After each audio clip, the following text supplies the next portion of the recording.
कृष्ण मित्रों, स्वागत है आपका जीवन और आध्यात्म में। कैसे हैं आप सब मित्रों? आज मैं लेके आई हूँ गोपेश्वर महादेव की कहानी। चलिए कहानी को सुनते हैं। एक बार शरद पूर्णिमा की शरत उज्ज्वल चांदनी के वशीभूत यमुना के किनारे श्याम सुंदर साक्षात मंथ नाथ की वंशी बज उठी। श्री कृष्ण ने 6 मास की एक रात्रि करके मंथन का मानवर्धन करने के लिए महारास किया। जब महारास की गूंज सारे त्रिलोक में गई तो हमारे भोलेनाथ के कानों में भी महारास की गूंज आई। मनमोहन की मीठी मुरली ने कैलाश पर विराजमान भगवान शंकर को मोह लिया। समाधि भंग हो गई। बाबा वृंदावन की ओर बावरे हो चल पड़े। पार्वती जी भी मुस्कुराकर मना रही थीं, किंतु त्रिपुरारी नहीं माने। भगवान श्री कृष्ण के परम भक्त श्री आसुरी मुनि, पार्वती जी, नंदी, श्री गणेश, कार्तिकेय जी के साथ भगवान शंकर वृंदावन के वसीवट पर आ गए। वंशीवट जहाँ महारास हो रहा था वहाँ लोकवासिनी गोपियाँ द्वार पर खड़ी हुई थी। पार्वती जी महाराज के अंदर प्रवेश कर गईं, किंतु द्वारपालिकाओं ने महादेव जी और श्री असुर मुनि को अंदर जाने से रोक दिया। बोली, श्रेष्ठ जनों, श्री कृष्ण के अतिरिक्त अन्य कोई पुरुष इस एकांत महारास में प्रवेश नहीं कर सकता है। तभी श्री भोलेनाथ जी बोले, देवियों, हमें भी श्री राधा कृष्ण के दर्शनों की लालसा है, अतः आप ही लोग कोई उपाय बतलाइए जिससे कि हम महाराज के दर्शन पा सकें। ललिता नामक सखी बोली, यदि आप महारास देखना चाहते हैं तो गोपी बन जाइए।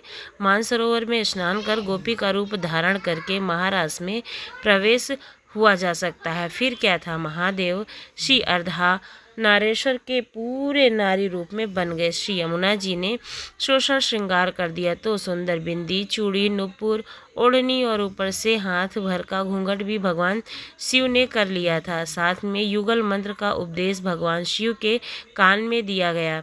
प्रसन्न मन से वे गोपी वेश में महारास में प्रवेश कर गए। श्री शिव जी मोहिनी वेश में मोहन की रस स्थली में गोपियों के मध्य में मिलकर अतृप्त नेत्रों से विश्व मोहन की रूप माधुरी का पान करने लगे।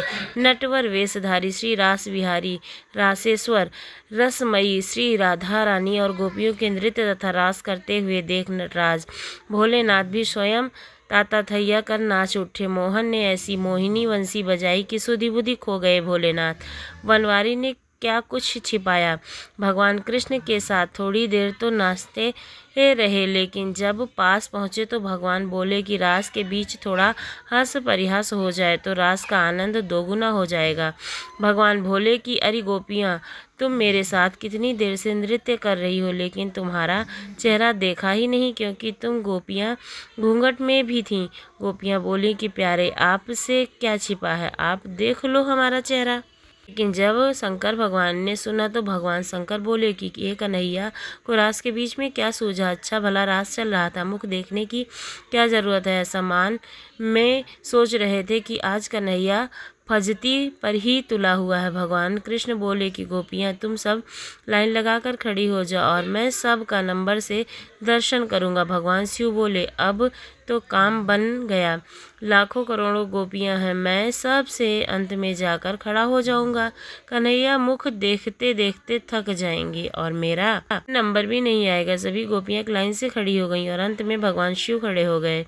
जो कन्हैया की दृष्टि में पड़ी तो कन्हैया बोले, नंबर इधर से शुरू नहीं होगा, नंबर उधर से शुरू होगा। भगवान शिव जी बोले कि ये तो मेरा ही नंबर आया।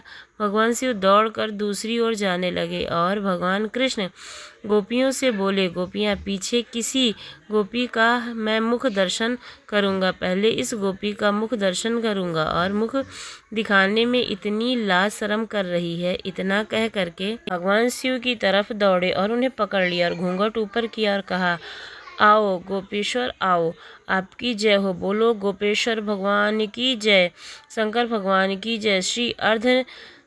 श्री राधा आदि गोपेश्वर महादेव ने मोहिनी रूप को देखकर आश्चर्य में पड़ गईं। अब श्री कृष्ण ने कहा, राधे, यह कोई गोपी नहीं है, ये तो साक्षात भगवान शंकर है। हमारे महाराज के दर्शन के लिए इन्होंने गोपी का रूप धारण किया है। तब श्री राधा कृष्ण हंसते हुए शिव जी से पूछा, भगवान आपने गोपी वेश क्यों बनाया? भगवान शंकर बोले, प्रभु आपकी यह दिव्य रसमयी प्रेम लीला महाराज देखने के लिए गोपी रूप धारण किया है।